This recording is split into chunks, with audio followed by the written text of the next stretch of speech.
Révélanos tu gloria, deseamos ir mucho más en ti, queremos tu presencia, Jesús.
Buenos días, yo soy Norma.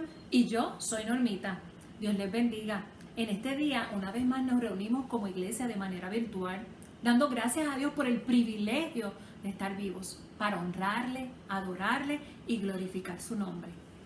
Dice Isaías 25:1, Señor, tú eres mi Dios, te exaltaré, elevaré tu nombre, porque has hecho maravillas. Desde tiempos antiguos tus planes son fieles y seguros. Ahora con nosotros, nuestro amado pastor reverendo Fernando González.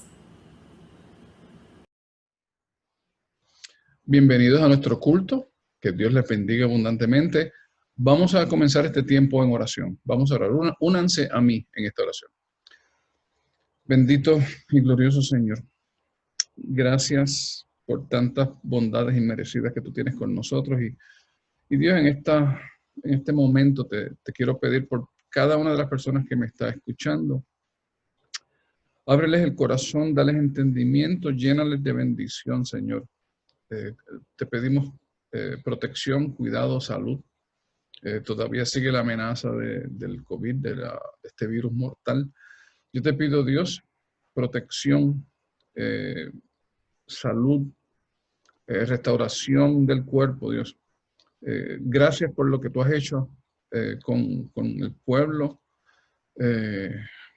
por la protección que has tenido para con cada uno, Dios, de nosotros en la iglesia. Pero, Señor, también te pido por todas estas personas que han estado presentando síntomas y diagnósticos, Dios, tráeles al corazón paz y tráeles a su cuerpo salud.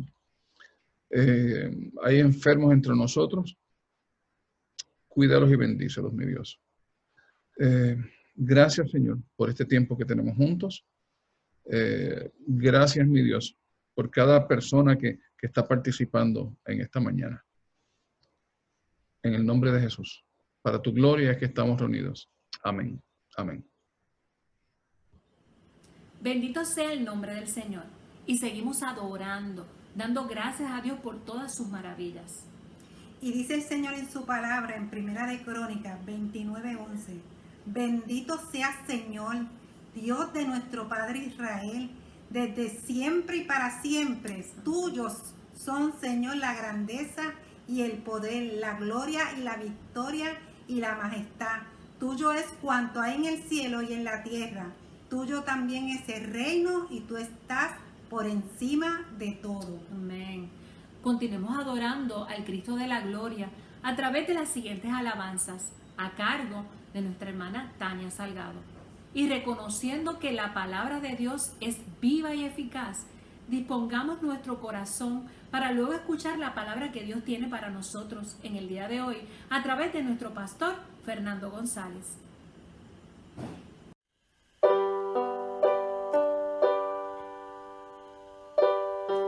restaurador de mi alma,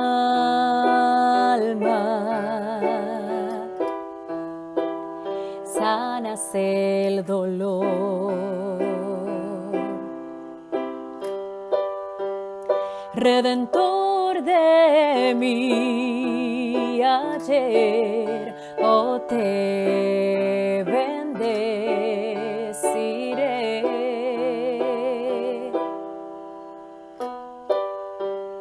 Creador de los cielos,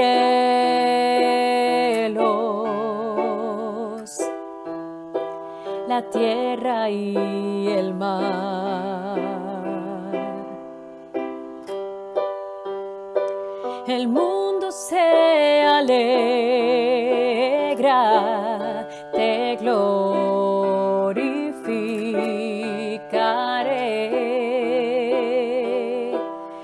te glorificaré, te bendeciré, te bendeciré por siempre, por siempre, te bendeciré, te bendeciré por siempre, por siempre.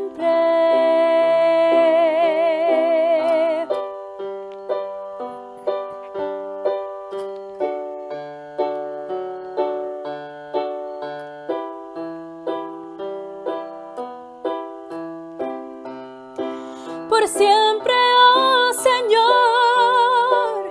te bendeciré con mi corazón, yo te cantaré. Por siempre, oh Señor, te bendeciré con mi corazón, yo te cantaré. Te bendeciré, te bendeciré por siempre, por siempre, te bendeciré.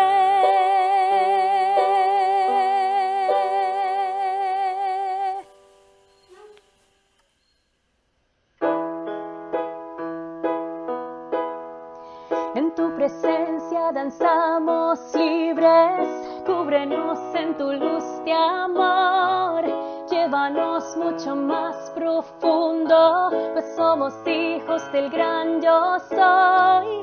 Oh Dios, siempre con nosotros, susurrando restauración, haz de nuestro ser tu morada, tuyo somos, tu iglesia clama hoy, abre los cielos con poder, enaltecido eres Dios, rompe tinieblas, brilla en gloria. Oh, oh, oh, oh, oh, oh, oh. En tu presencia danzamos libres, cúbrenos en tu luz de amor, llévanos mucho más profundo, pues somos hijos del gran yo soy.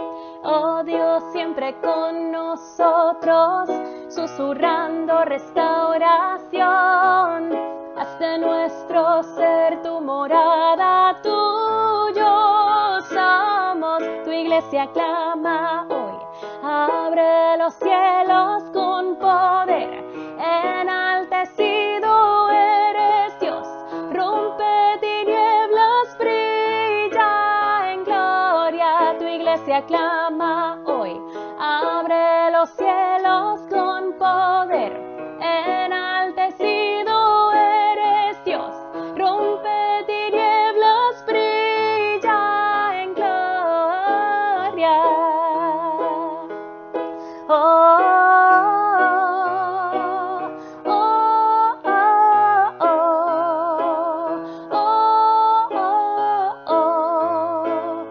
Eres rey, por siempre rey, sobre la creación.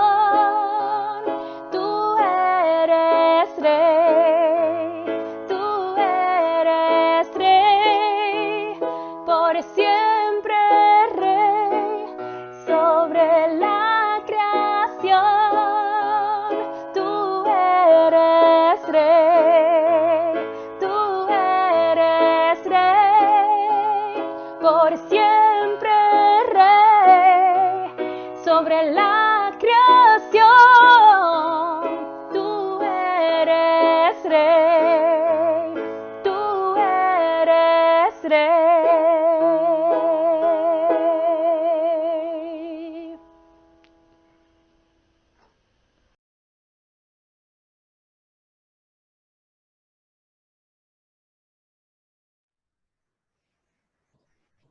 Hoy vamos a compartir en la predicación el pasaje bíblico que se encuentra en Marcos capítulo 15, del versículo 14 al 39.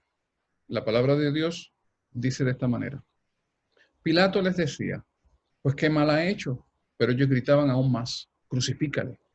Y Pilato, queriendo satisfacer al pueblo, le soltó a Barrabás y entregó a Jesús después de azotarle para que fuese crucificado. Entonces los soldados le llevaron dentro del atrio, esto es al pretorio, y convocaron a toda la compañía. Y le vistieron de púrpura, y poniéndole una corona tejida de espinas, comenzaron luego a saludarle, salve, rey de los judíos.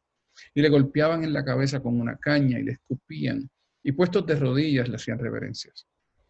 Después de haberle escarnecido, le desnudaron la púrpura y le pusieron sus propios vestidos y le sacaron para crucificarle. Y obligaron a uno que pasaba, Simón de Cirene, padre de Alejandro y de Rufo, que venía del campo, a que le llevase la cruz. Y le llevaron a un lugar llamado Gólgota, que traducido es lugar de la calavera. Y le dieron a beber vino mezclado con mirra, mas él no lo tomó. Cuando le hubieron crucificado, repartieron entre sí sus vestidos, echando suerte sobre ellos para ver qué se llevaría cada uno. En la hora tercera, era la hora tercera, cuando le crucificaron. Y el título escrito de su causa era El Rey de los Judíos. Crucificaron también con él a dos ladrones, uno a su derecha y el otro a su izquierda. Y se cumplió la escritura que dice, y fue contado con los inicuos. Y los que pasaban le injuriaban meneando la cabeza y diciendo, va, tú que derribas el templo de Dios y en 3 días lo reedificas, sálvate a ti mismo y desciende de la cruz. De esta manera también los principales sacerdotes, escarneciendo, se decían unos a otros con los escribas, a otros salvó, a sí mismo no se puede salvar. El Cristo, Rey de Israel, descienda ahora de la cruz para que veamos y creamos. También los que estaban crucificados con él le injuriaban. Cuando vino la hora sexta, hubo tinieblas sobre toda la tierra hasta la hora novena. Y a la hora novena Jesús clamó a gran voz diciendo, Eloi, Eloi, lama sabactani, que traducido es, Dios mío, ¿por qué me has desamparado? Y algunos de los que estaban allí decían al oírlo, mirad, llama a Elías. Y corrió uno y empapando una esponja en vinagre y poniéndola en una caña, le dio a beber diciendo, dejad, veamos si viene Elías a bajarle. Mas Jesús, dando una gran voz, expiró. Entonces, el velo del templo se rasgó en dos, de arriba a abajo. Y el centurión que estaba frente a él, viendo que después de clamar había expirado así, dijo, verdaderamente, este hombre era hijo de Dios. Permítanme orar. Señor, gracias por tu palabra.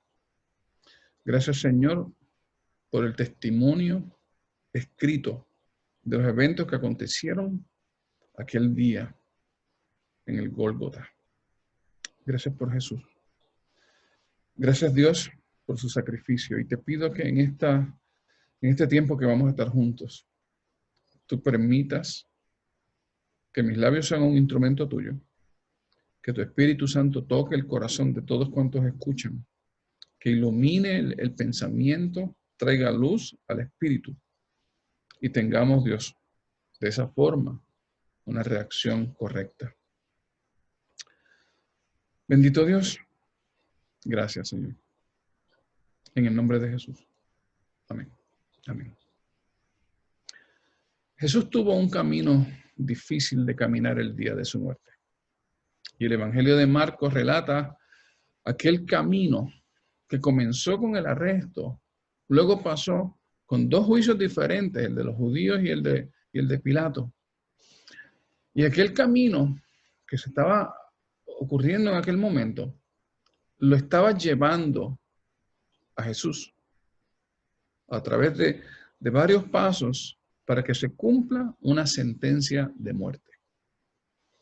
Crucifícale, fue lo que le pidió la mayoría del pueblo en aquella asamblea que se reunió, y Pilato accedió a esa presión del pueblo, diciendo entonces que Jesús moriría aquel mismo día mediante la más cruel sentencia de muerte que el imperio romano podía hacer, la crucifixión. Jesús caminó solo aquel difícil camino y así cumplió la voluntad de Dios. Y en ese cumplimiento, Él abrió un sendero para que nosotros, todos los hombres y mujeres pecadores, podamos llegar a Dios. Jesús mismo se convierte entonces en el camino para que todos nosotros podamos acercarnos a Dios a través de su sacrificio. Por eso es que Juan 14:6 dice, Jesús dijo, yo soy el camino y la verdad y la vida, y nadie viene al Padre sino por mí. Esa verdad que dijo Jesús, yo soy el camino, se hizo claramente visible aquel día que Jesús fue crucificado. Y yo espero que hoy nosotros podamos entender más claramente lo que significó esa expresión, yo soy el camino, en los labios de Jesús. Para Jesús abrirnos el sendero a Dios, Él tuvo un camino muy difícil que caminar. Marcos usa pocas palabras para describirlo. Marcos 15:15 comienza diciendo, Pilato, queriendo satisfacer al pueblo, le soltó a Barrabás y entregó a Jesús después de azotarle para que fuese crucificado. Pilato entregó a Jesús en las manos de los soldados. Y ahí comienza una parte del camino que lo lleva a través del pretorio. El pretorio era el centro de control del campamento del ejército romano. Ninguno de aquellos soldados romanos había sido criado en Palestina, muy poco probable.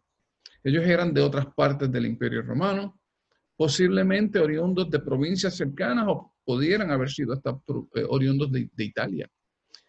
Eran hombres con experiencia en guerrear, expertos miembros de aquella gran máquina de subyugar pueblos que era el ejército romano. Ellos sabían ser crueles, ellos sabían matar. Aquellos soldados reciben a Jesús y le dan rienda suelta a la tarea que se les había encomendado, la tarea de matarle. Recordamos que los soldados del templo, los que eran obedientes al sumo sacerdote, ya habían ridiculizado y torturado a Jesús. Lo habían escupido, le daban puñetazos para que luego dijera quién le había golpeado, pero ahora era el turno de los soldados romanos. Y ellos primero lo disfrazan y lo ridiculizan. Cuando lo visten de púrpura, esa era la ropa del color de los reyes. Y le pusieron una corona de espinas y después lo saludan, salve rey de los judíos, le hacían reverencia. Lo ridiculizaban.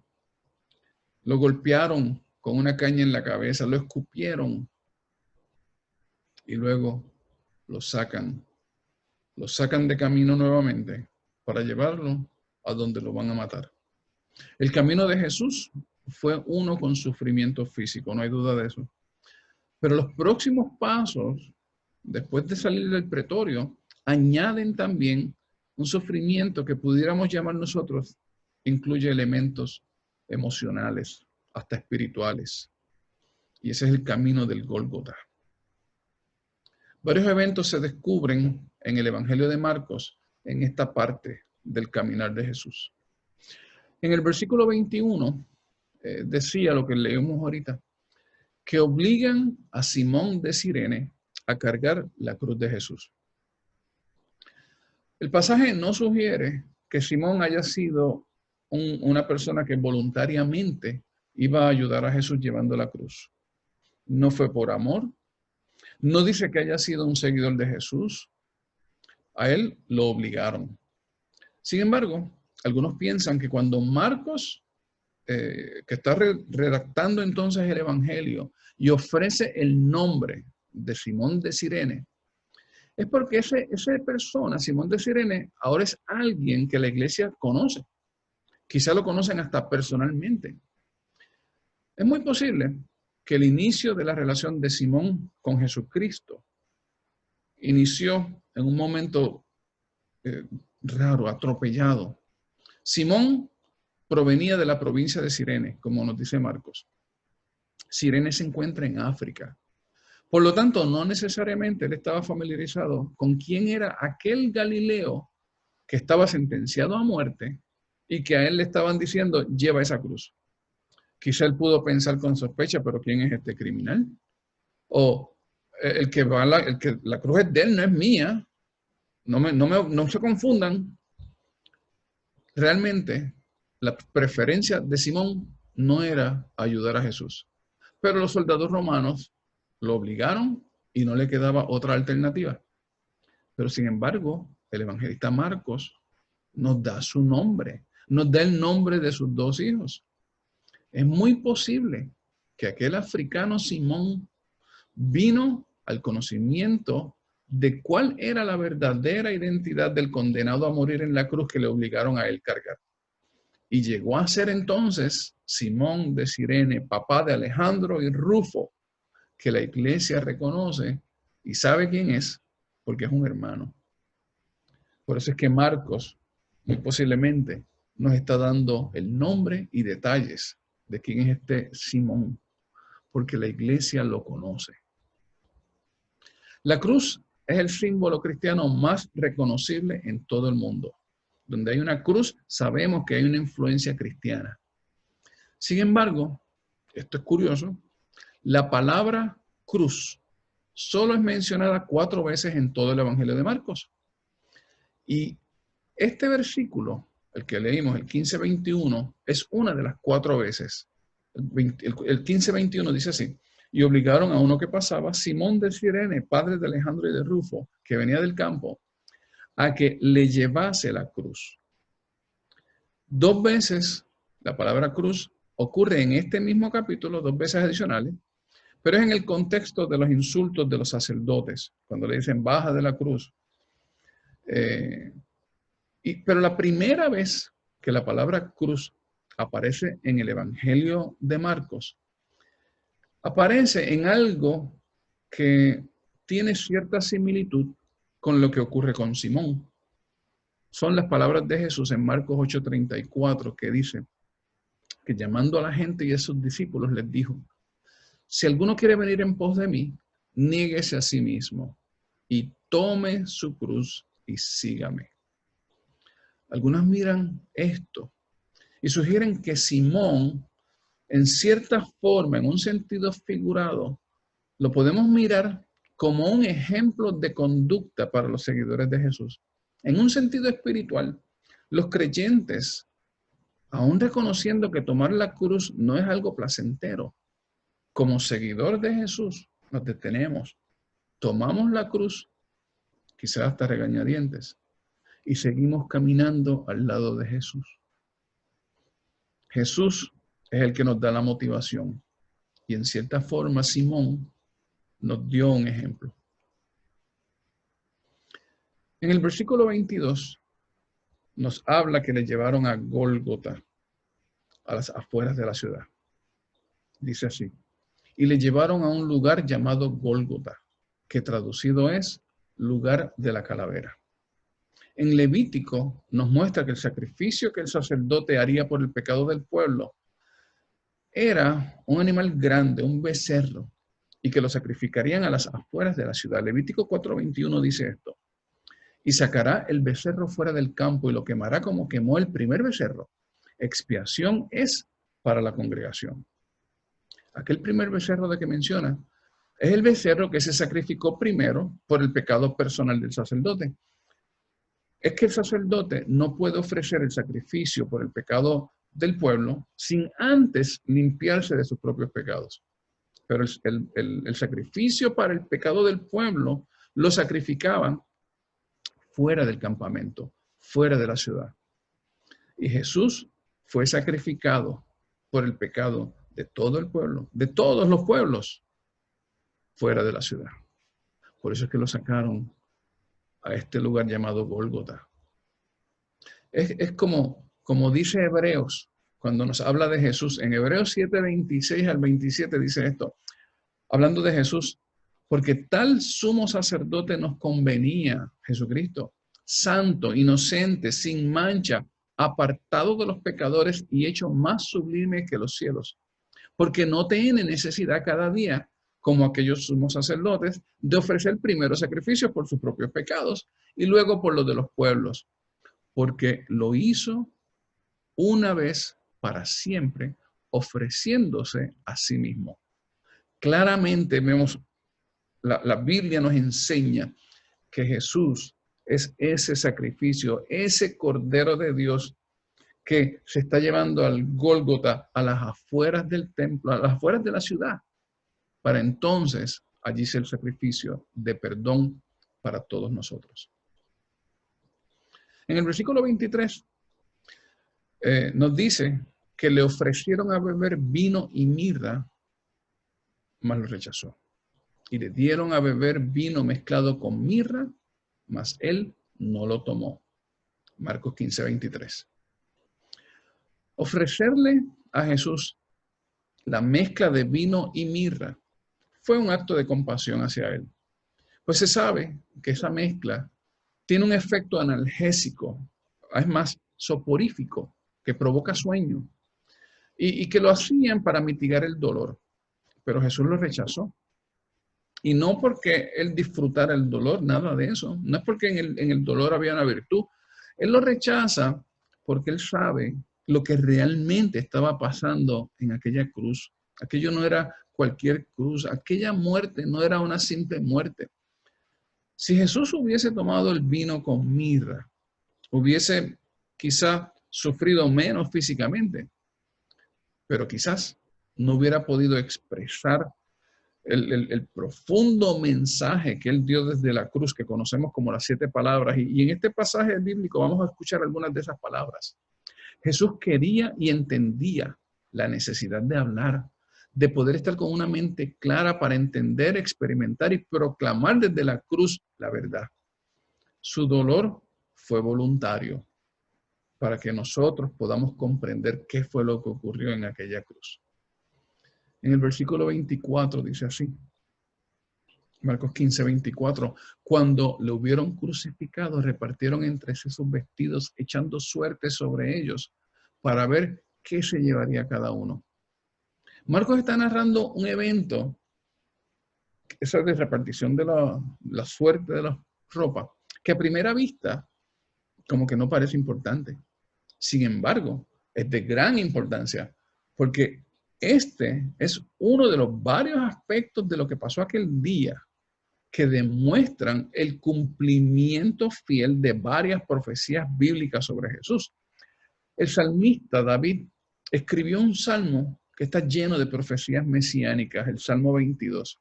Y en el versículo 18 de ese salmo profetiza sobre el Mesías. Repartieron entre sí mis vestidos y sobre mi ropa echaron suertes. Salmo 22:18. Esto significa que Dios no solamente había anunciado la muerte del Mesías, sino que también había anunciado la manera de la muerte del Mesías. Y con eso confirmaba claramente la identidad del Mesías y también el propósito de la muerte de Jesucristo. Dios siempre estuvo en control. Allí no pasó nada por accidente. Y sabes que hoy día, igual que aquel, Dios sigue en control, aún de nuestros más difíciles y confusos momentos. Podemos estar seguros de eso. Dios sigue estando en control. En el versículo 25 y 26, ahora Marcos aclara más detalles sobre la crucifixión. Es como si Marcos nos esté llevando a que experimentemos aquel momento y nos dice que aquello fue por la mañana. Es como si, y te invita a decir, siente el fresco de la mañana, ese fresco de la mañana. Por eso es que dice que eran las 9 de la mañana cuando le crucificaron. Marcos 15, 25 y 26 dice, era la hora tercera cuando le crucificaron. La hora tercera, a las 9 de la mañana. Y el título escrito de su causa era El Rey de los Judíos. Le escriben el título, la causa de la condena, o sea, el crimen cometido. Y lo escriben sobre la cruz. Rey de los Judíos. Es posible que quizá cuando Pilato manda que se escriba esto, haya habido varias razones. Pudiera haber sido hasta un pequeño acto de amenaza contra los sacerdotes. El rey de los judíos está aquí muerto.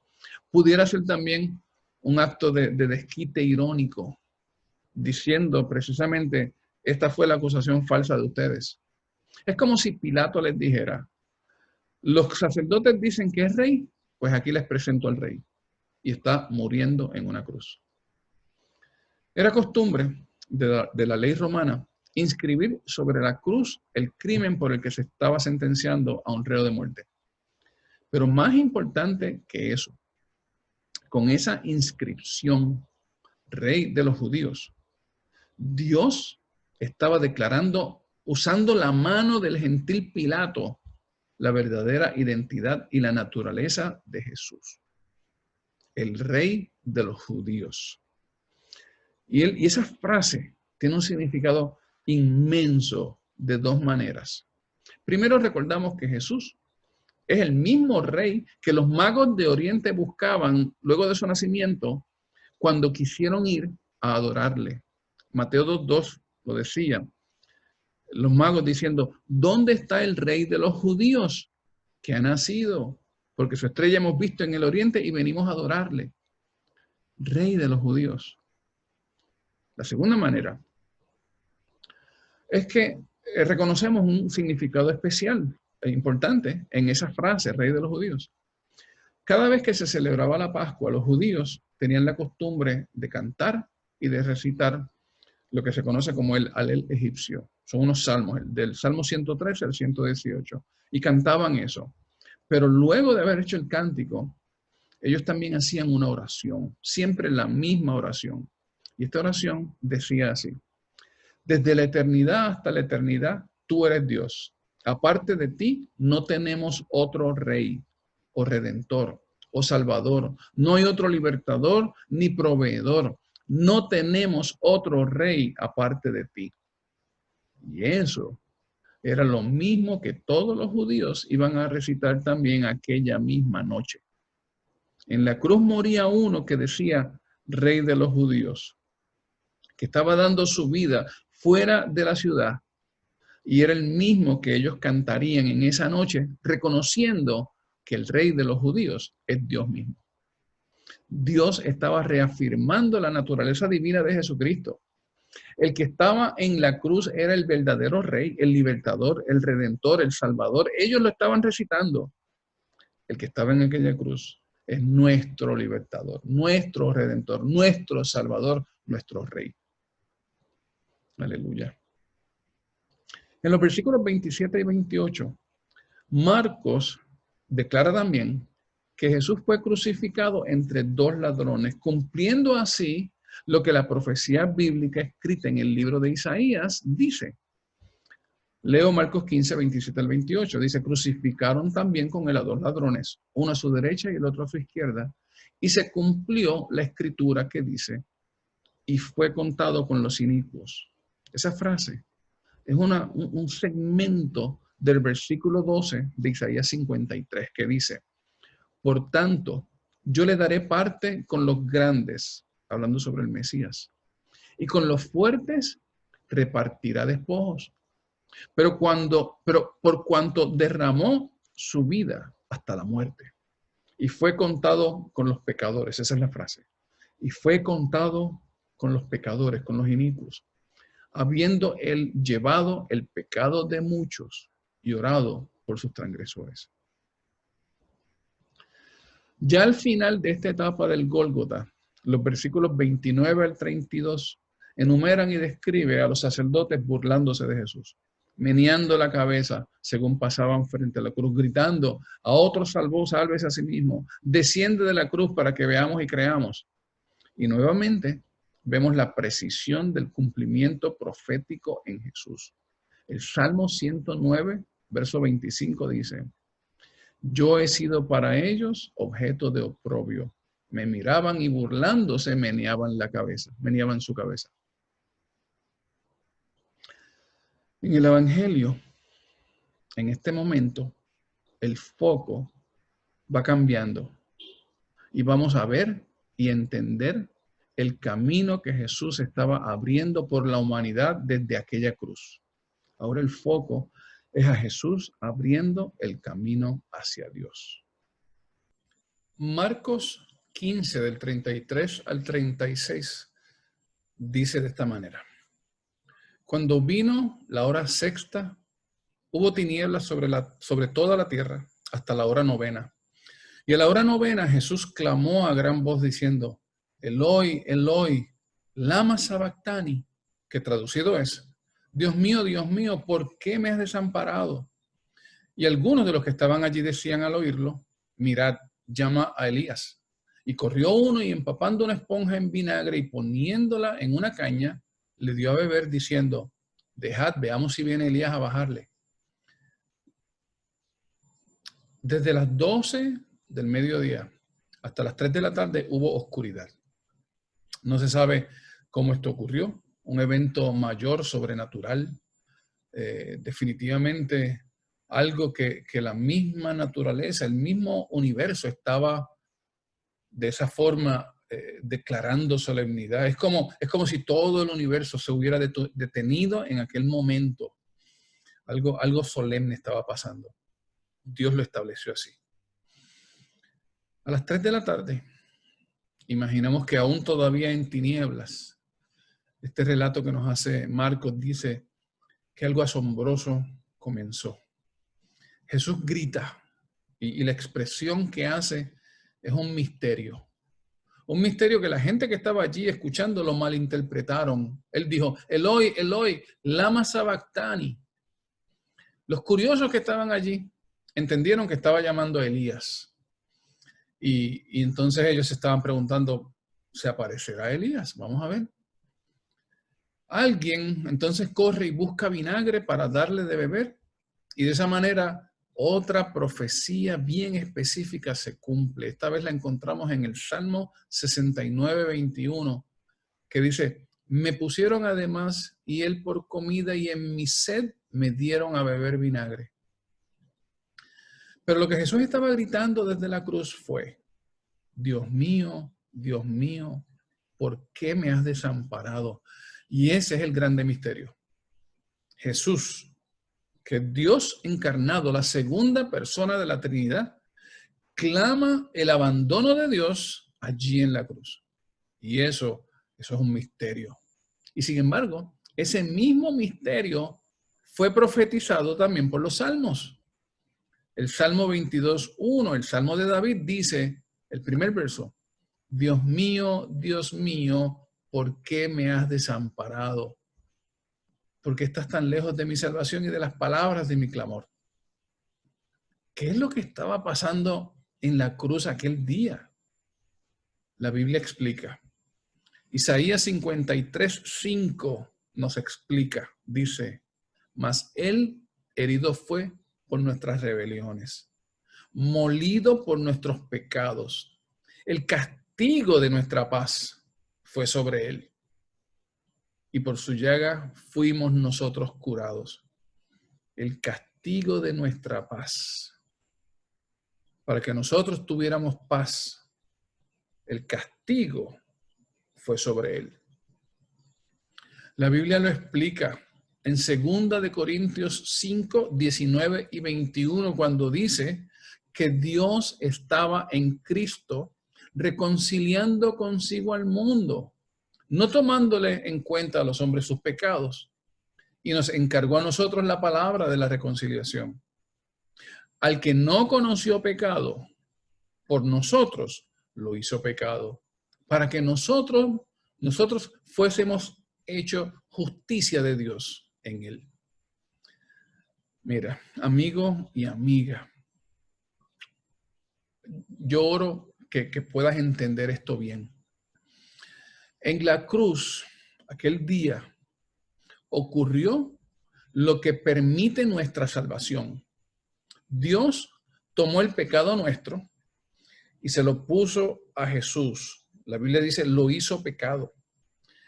Y entonces, la justicia de Cristo, o sea, su pureza, su vida santa, nos las cuenta a nosotros como si nosotros hubiésemos sido los buenos. Romanos 5:8 dice, mas Dios muestra su amor para con nosotros, en que siendo aún pecadores, Cristo murió por nosotros. Romanos 6:23, porque la paga del pecado es muerte. Eso es lo que nos tocaba a nosotros. Mas la dádiva de Dios, sin embargo, lo que Dios nos dio es vida eterna en Cristo Jesús, Señor nuestro. Y en 1 Juan 4:9 dice, en esto se mostró el amor de Dios para con nosotros, en que Dios envió a su Hijo unigénito al mundo para que nosotros vivamos por él. ¿Qué estaba pasando en aquella cruz? Dios estaba limpiándonos de pecado gracias a la obra y el sacrificio de Jesús. ¿Qué estaba pasando en aquella cruz? El camino a Dios se abrió en aquella cruz. El camino a Dios ya estaba abierto. Marcos 15, 37 al 39 continúa diciendo el relato. Mas Jesús, dando una gran voz, expiró. Murió. Entonces, el velo del templo se rasgó en dos de arriba hacia abajo. Y el centurión, que estaba frente a él, viendo que después de clamar había expirado así, dijo, verdaderamente este hombre era Hijo de Dios. Jesús entregó su vida y algo nuevo comienza. Aquella muerte estableció un nuevo pacto que Jesús ya les había anunciado el día de la última cena. En Marcos 14:24 Jesús les dijo, esto es mi sangre del nuevo pacto, que por muchos es derramada. El nuevo pacto al que Jesús se estaba refiriendo, que era algo nuevo creado por el derramamiento de su sangre. Ese nuevo pacto es una nueva manera en que Dios nos va a tratar. Ahora, nuestros pecados son perdonados creyendo en Jesucristo. Esta es la más grande y mejor, la más buena noticia que jamás se haya anunciado a la humanidad entera. Jesús abrió acceso a Dios de tal manera que el mismo velo del templo se rasgó. Ese velo era el velo que separaba el lugar santo del lugar santísimo. El lugar santo es donde se encontraba el altar y el lugar santísimo es donde se encontraba el arca del pacto, el propiciatorio. El templo se entendía que en ese lugar santísimo es donde residía la mismísima presencia de Dios. Y aquel velo separaba entonces a los hombres pecadores de la santidad de Dios. Y aquel día, el velo que los separaba se rasgó. Y se rasgó de arriba hacia abajo, como si Dios mismo fuera la mano que lo abría. Marcos no le añade explicación teológica al evento, pero es como si Dios mismo lo hubiera hecho, ese rasgar. La Biblia explica que Jesús nos dio paso entonces para acercarnos a Dios. Hebreos 10, 19 al 20 dicen, así que hermanos, teniendo libertad para entrar en el lugar santísimo por la sangre de Jesucristo, por el nuevo camino, por el camino nuevo y vivo que Él nos abrió a través del velo, esto es, de su carne. Un nuevo camino abierto por la sangre de Jesucristo que nos conecta, nos abre el paso. Tenemos por fin la libertad de entrar a la mismísima presencia de Dios. El pecado nos mantenía separados de Dios, nos mantenía en muerte, pero Cristo abrió el camino a Dios.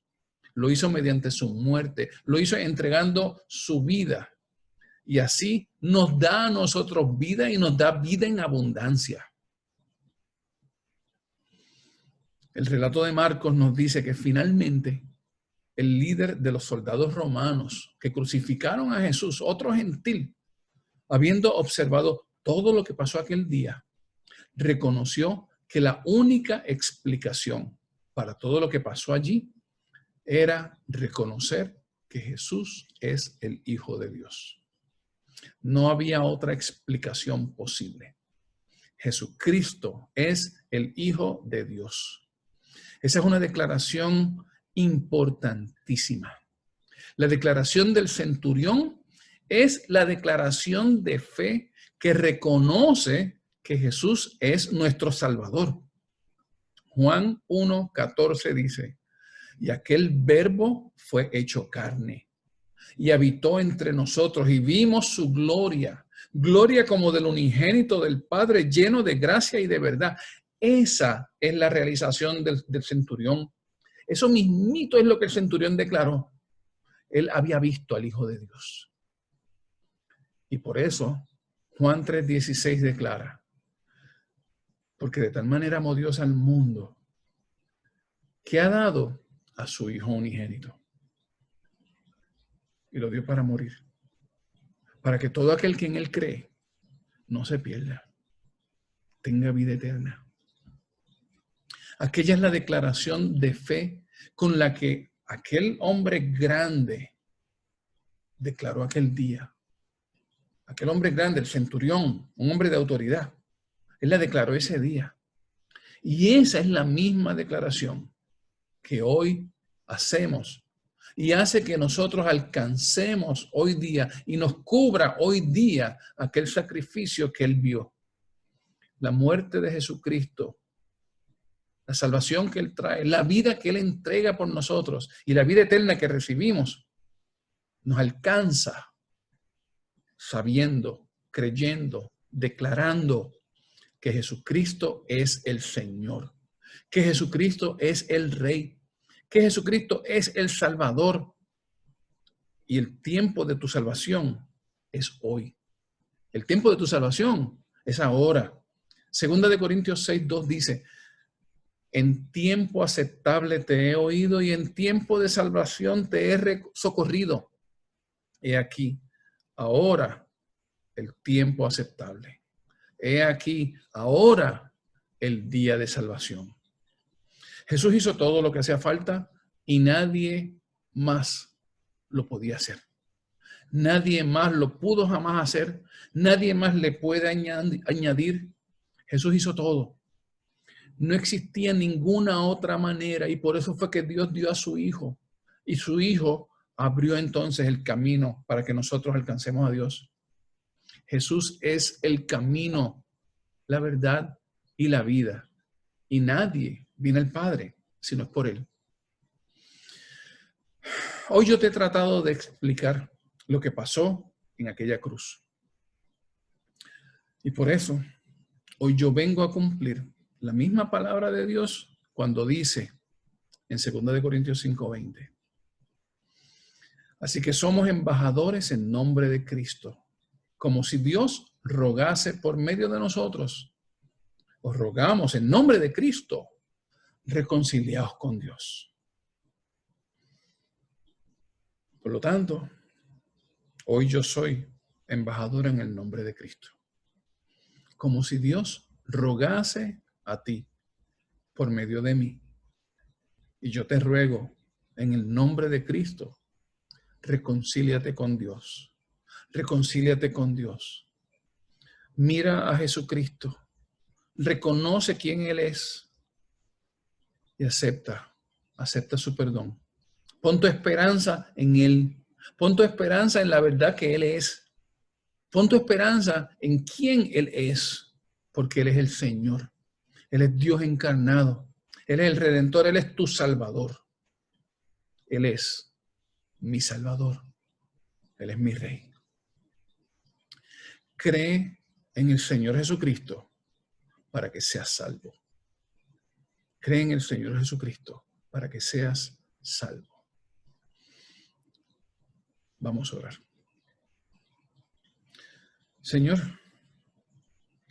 tú hiciste todo y yo te doy gracias por eso. No hay nada que yo pueda añadir, no hay nada que yo jamás hubiera podido hacer. Y me amaste y moriste cuando a mí ni me interesaba. Señor, gracias. Y lo hiciste también para muchos de los que me están viendo hoy, aun cuando ellos ni lo sabían. Pero esa salvación ha sido guardada para ellas y hoy es el día de salvación. Y yo te pido, Señor, que hoy alguien entienda, te reconozca y clame con su voz a ti. Señor, sálvame, porque tú eres la única fuente de vida y salvación que queda, que existe. Tú eres el verdadero dador de vida y salvación. Señor, yo sé que tú has salvado, yo sé que tú tienes perdón. La gente lo canta. Aquella sangre no ha perdido su poder. Señor, yo te doy gracias por aquel que escuchó y que hoy fue salvado. Confirma, Dios, esa salvación. Confirma el corazón. Confirma la limpieza. Y que tu Espíritu Santo llene también. Irrumpa en esos corazones y haga en ellos morada. Gracias, Dios. Gracias, Señor Jesús. En tu glorioso nombre y para tu gloria es que oramos, Dios. Amén. Amén. Una vez más, gracias, Señor, porque tu palabra es viva y eficaz y no retorna atrás vacía. Gracias, Señor, por lo que estás haciendo en cada uno de los seres que han escuchado esta palabra. A continuación, presentamos con gratitud y alegría nuestros diezmos y ofrendas. Oramos.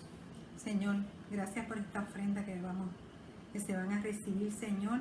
Permite, Padre, que sean de bendición, Sí, Señor. para cada persona, Señor, que llegue a ella, el necesitado, Señor.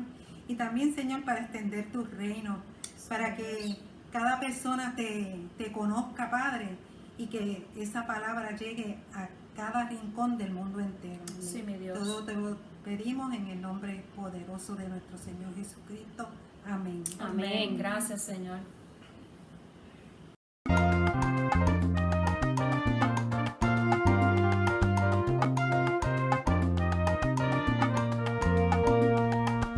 Honra al Señor con tus bienes, por darte su bendición. De tus primeras cosechas, da lo mejor al Señor. Con alegría ofrendemos, con gozo en el corazón.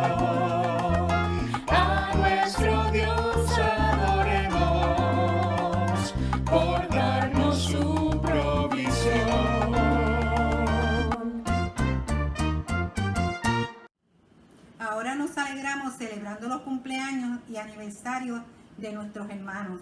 Aprovecha esta ocasión para llamar al hermano, porque sé que tu llamada será de bendición.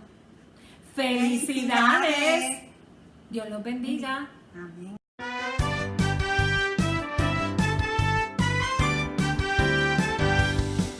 Celebramos hoy tu cumpleaños, demos gracias al Señor. Dios te guarde siempre y te proteja y reciba su bendición. Celebramos hoy tu aniversario, demos gracias al Señor. Dios te guarde siempre y te proteja y reciba su su bendición.